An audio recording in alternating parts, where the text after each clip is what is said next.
ওকে, class 5 এর একটা অঙ্ক করি, চলেন। সো আমার এখানে কস্ট আছে এবং আমার এখানে কোয়ান্টিটি আছে। সো আমার পার ইউনিট কস্ট যদি বিক্রি করতে হয় তাহলে কি করতে হবে? আমার কস্ট ডিভাইডেড বাই কোয়ান্টিটি করতে হবে। এবং সবার জন্য যদি আমি এটা চাই তাহলে as we know, double click and all the way down, control down দিলে সব দেখতে পেলাম যে আমাদের সবার জন্য এটা ক্যালকুলেশন হয়ে গেল। নাও এই জিনিসটা, ফর এক্সাম্পল লেটস সে আমার এটা ডলারে আছে এবং আমি এটাকে টাকাতে চাই, অ্যান্ড সামহাও আমার টাকার কনভার্সন হচ্ছে এইখানে ইস 80, but what ever it is.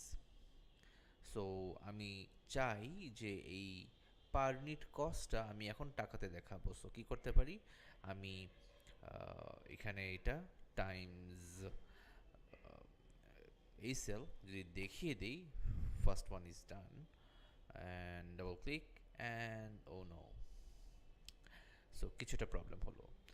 So basically let's begin from here. আমরা যখন পার ইউনিট কস্টটা টাইপ করছিলাম, actually we typed G2 by E2, and as we go down আমার সেল রেফারেন্স আমার সাথে নামা শুরু করেছে।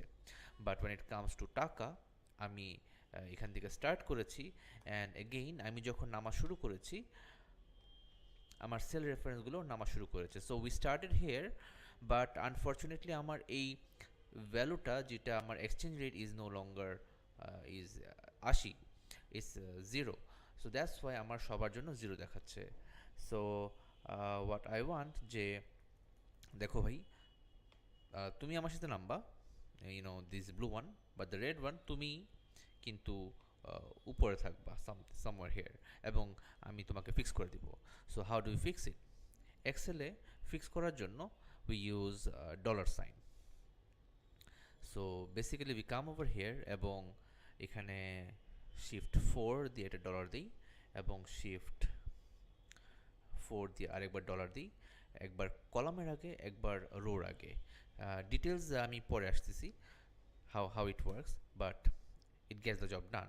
সো এখন আমি যদি এখানে ডাবল ক্লিক দেই, ওকে, সো আমার এই বান্দা নামছে and this one is still staying up for hair.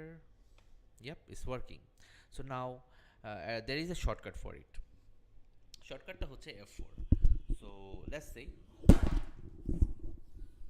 sorry about that.